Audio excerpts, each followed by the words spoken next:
Okay, so what if you could ask the birds in a forest to tell you its history? I mean, really tell you what's happened over the years. Well, for 25 years, that's pretty much what happened in this small patch of the Netherlands called the Oostvaardersveld. And this isn't a story you'll find in any history book. It's a story told by the birds themselves. It all starts right here. Every bird you might see, every song you might hear, it's a piece of a much bigger puzzle. Each one is basically a living, breathing data point in a story of massive change that unfolded over a quarter of a century. So, what exactly has this landscape been telling them? But of course, a story like this needs someone to listen, right? And in this case, it was a whole team of incredibly dedicated listeners. This amazing data set didn't just pop out of nowhere. It was built, piece by piece, year after year, by a group of really passionate volunteers. So let's meet them. This is the KNV, the Dutch Society for Field Biology. For 25 years straight, their local volunteers in Lelystad did something truly remarkable. They went out and counted every single breeding bird territory in the Oostvaardersveld. And get this wasn't some big funded formal project. Nope, it was a pure labor of love. And just think about that kind of dedication. Over all those years, it was a real community effort with a team of 20 different volunteers all pitching in with their time and their expertise. And they stuck with it for an incredible 25 years. We're talking from 1998 all the way up to 2023. That kind of long-term record is just so rare and so powerful. So what did all that hard work get them? Well, they meticulously documented, on average, over 400 bird territories every single year.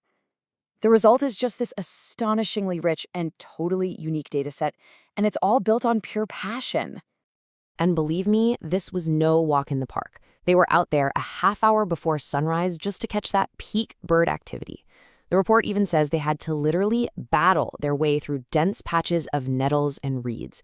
Now that is some serious dedication. So while the watchers were this constant, steady presence, the world they were observing was anything but. The Oostvaardersveld itself really becomes a main character in this story, a character that was always changing. And I mean, the change was dramatic. Just look at this. On the left, you've got the area back in 1989. It's open, a bit marshy, kind of agricultural.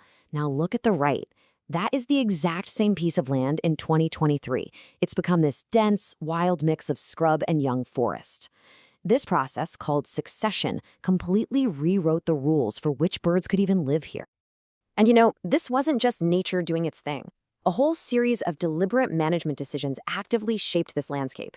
A ditch was dammed, which dried out the marsh, grazing horses were brought in, and then mostly taken away. Trees were chopped down and ponds were dredged up. Every single one of these actions had a ripple effect that the birds would feel for years. So you've got this perfect storm, right? You have dedicated people watching a landscape that's constantly changing. And the result? A really clear and fascinating divide started to emerge in the bird world.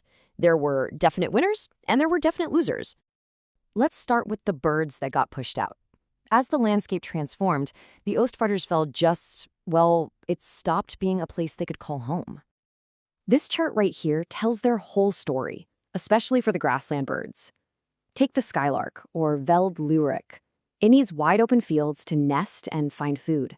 And as you can see from the data, it was doing okay in the early years. But as those fields got choked with scrub, its habitat literally vanished from under its feet. And by 2010, so had the bird. Gone. But hey, one bird's loss is another bird's opportunity. For a whole different group of birds, this changing landscape wasn't a problem at all. It was basically a paradise in the making. Yeah, the data for woodland birds tells the complete opposite story. This chart shows the steady, undeniable climb in their numbers over 25 years. For birds like the blackcap and the chiffchaff, which just love messy, dense scrub, every new bush was like a welcome mat, and their populations just exploded. So this brings us to the crucial question. Why?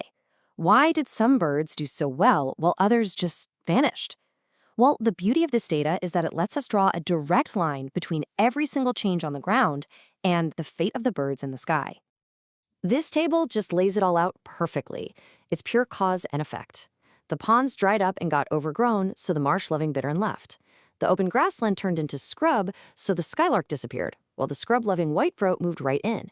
the forest got older and more mature, and boom, for the first time ever, the nuthatch showed up. It's a direct one-to-one relationship. So let's zoom in on why the winners won. That new dense scrub we saw? Absolute paradise for blackcaps and whitethroats. The aging forest with more dead wood and holes for nesting? Perfect for nuthatchers and woodpeckers. And then you have this Cetti's warbler, a southern species that's moving north thanks to climate change. It absolutely exploded onto the scene here, going from 0 to 18 territories. The story for the losers is just as clear, and it all comes down to their homes disappearing. The Bitterns Marsh became dry land. The skylark's open field turned into a thicket. Even for birds that like reeds, like the reed bunting, the new, drier reeds just weren't good enough anymore. Their homes were fundamentally erased from the map. Okay, so all this data, this whole 25-year story, it leads to a really critical question about the future. The report doesn't just look back, it asks, now that we know how this ecosystem works, what do we actually want it to become? And the researchers basically lay out two possible futures. Path 1, they could recreate the marsh. By redigging ponds with shallow banks, they could bring back that watery habitat that birds like the bittern need. Path 2, they could restore the grassland. By clearing out the scrub, they could invite back species like the meadow pipit and yellow wagtail. It's a choice between two totally different but equally valuable ecosystems. And this, right here, is the ultimate takeaway from the whole thing. The report makes it crystal clear. Any management decision, any change you make, will directly result in a different community of birds. The past 25 years are the proof. Nature isn't static, and our actions, whether we mean them to or not, have predictable consequences. Which leaves us with this really powerful final thought. For 25 years, this landscape was shaped, maybe a bit accidentally, but now we understand the levers. We know how it works. So if we choose to act intentionally, can we effectively curate an ecosystem?